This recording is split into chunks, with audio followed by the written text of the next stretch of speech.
Hey, howdy hey! Welcome back to Andy's Toy Box. So last episode we discovered how Mr. Potato Head was a former USSR Soviet secret intelligence agent sent over to America to kill Andy's father. After his successful mission, he went back into sleeper state, waiting for a code word that may or may not ever come again. This week, we go over Jessie the Cowgirl. Is she just a harmless little puppet or Castro's marionette? Come on, old man, let's go there. Cut. Cool. How'd we do? Bro, that's the wrong script. What? Yeah, we're filming that one tomorrow. Oh, horse shit.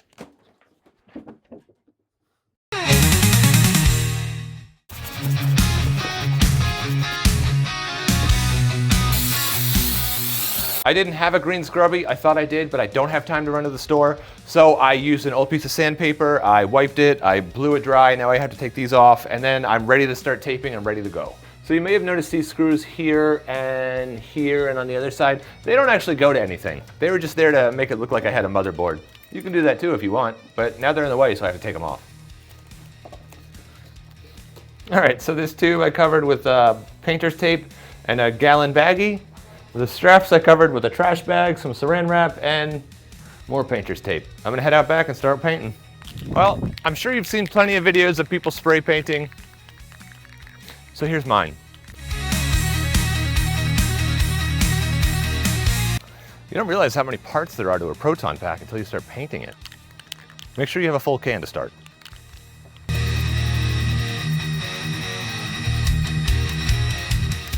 Cool, now I'm just gonna leave this dry. I gotta get inside and start designing the HTA and the booster tube and ladder. Hopefully I can finish this in time for my trip to Ghostbusters Day in New York City. And I'll be back to start taping. I gave this a couple days to dry, and then I spent about 2 hours just sitting on my basement floor taping. So before I start painting, I wanna show you what I actually covered. This part is where the injectors go. I want to keep that covered. I don't want the texturing getting in the way. Plus I need to slide screws in there. Taped off each one of the panels. This part right here is, the way I see it, it's part of the motherboard. So I want to keep that smooth.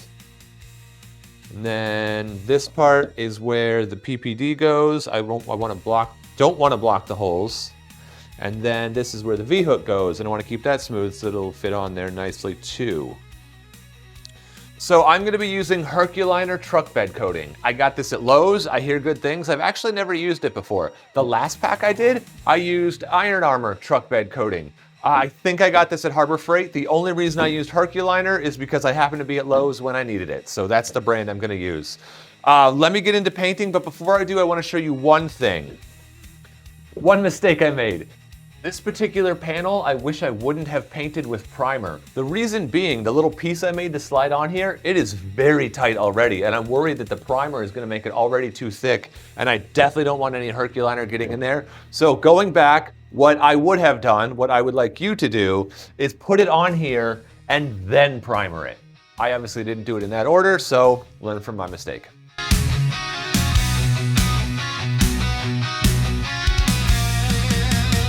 Hope you can see it glistening with texture in the sun. It's very windy today. I didn't realize that when I started. But I'm liking the way it looks, so I'm gonna give it about an hour to dry. And then I'm gonna hit it with a nice coat of satin black.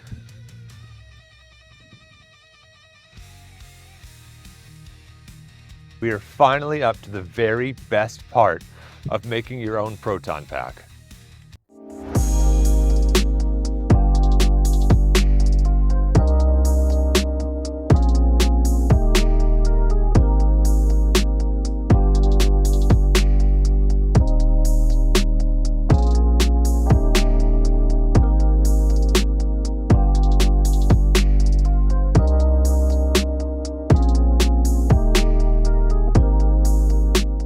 A good looking pack, man. I might just leave it like this. But seriously, I got all the tape off, did the texture, then paint. That way everything is all one color. So just do that now, probably do 2 coats.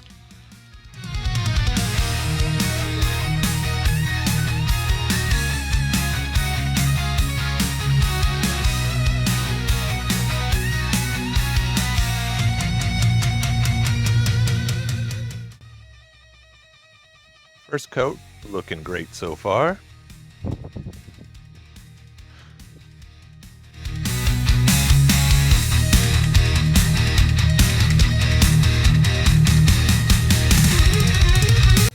So it's been outside for about 24 hours. I've just been letting it cook last night and then all today. And you can really see the juxtaposition between the texture and then the smooth. It really makes it look like these are additional parts that were added later, like they would be on the Hero pack. Then the fins came out looking great. I'm loving this so far, but we're moving on to the smaller parts. Here is the booster tube and the ladder. I finished this just in time to get it out here so I can print it with everything else. This thing was kind of fun to do, kind of tricky. I actually sat there looking at this screen for about an hour and a half. I actually looked up the dimensions of a number 2 pencil, so these are exactly 7 millimeters. Here's the bottom bumper that I made earlier. It's already primed, so no worries there. I have the injector tubes and the new HGA. Obviously these are milliputted to make some nice weld bead lines. I have a video about it. It's called I Printed a Q-Pack Part 2, Weld Bead Lines. Go check that out, but also here's just a quick rundown of how to do it. So I just roll out a bunch of tiny little balls. Then I just start in the middle and work my way out. With these, I went and I covered up this little lip here on the side, because that's not really supposed to be there. So it held the milliput pretty well though.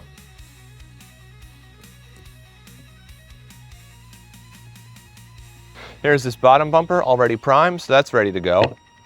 So I have this thing all ready to go. And of course the clippered base.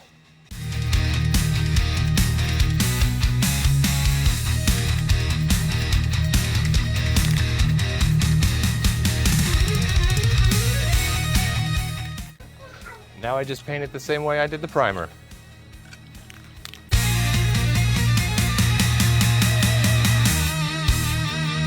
I went out to Lowe's yesterday looking for more of that camo black. I wasn't able to find it. I found the tan and the olive drab. They didn't even have a place for black, so I hope it's not discontinued.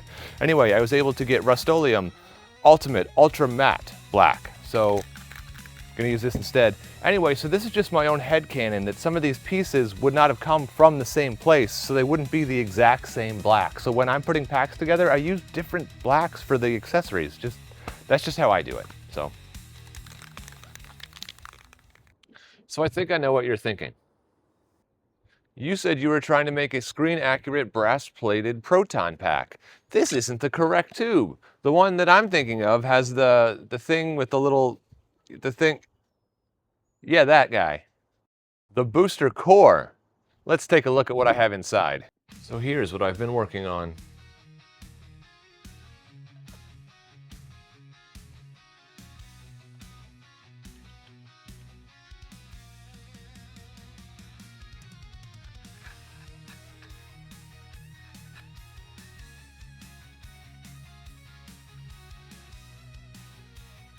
This did take me kind of a while to figure out. It uses actual screws and actual nuts. I will link those down in the description. And then let me explain to you real quick how to print this thing, because it took me quite a while to figure it out. The booster tube, you can print straight up and down like this with the angle at the top.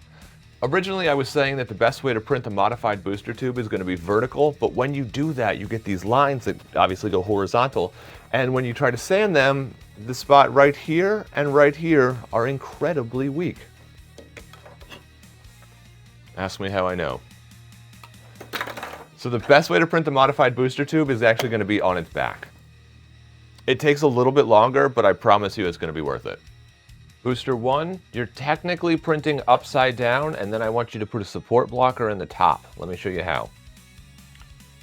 Sorry, I'm just filming my computer screen. So this is booster core 1. You're going to want to print it like this, upside down, but with support blockers at the top here.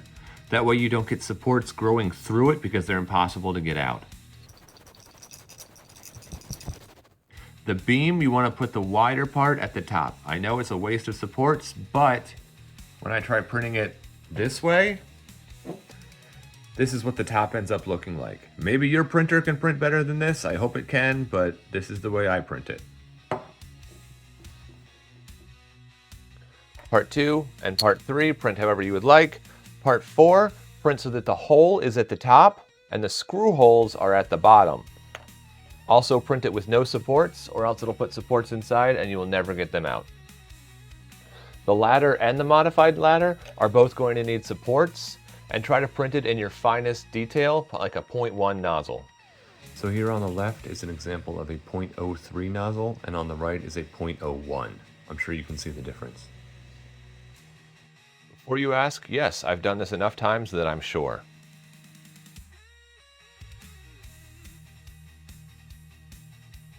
I'm not going to make you watch me paint again, but I am going to let you know that I'm using the same Rust-Oleum primer. Then for the pieces, I'm going to be using a Rust-Oleum forged hammer. For the booster tube and the beam, I'm going to be using the same satin black, and then again for the ladder, my ultimate ultra matte black. So, all right, next video is going to be assembly, so see you guys then. Thanks for coming to the containment unit.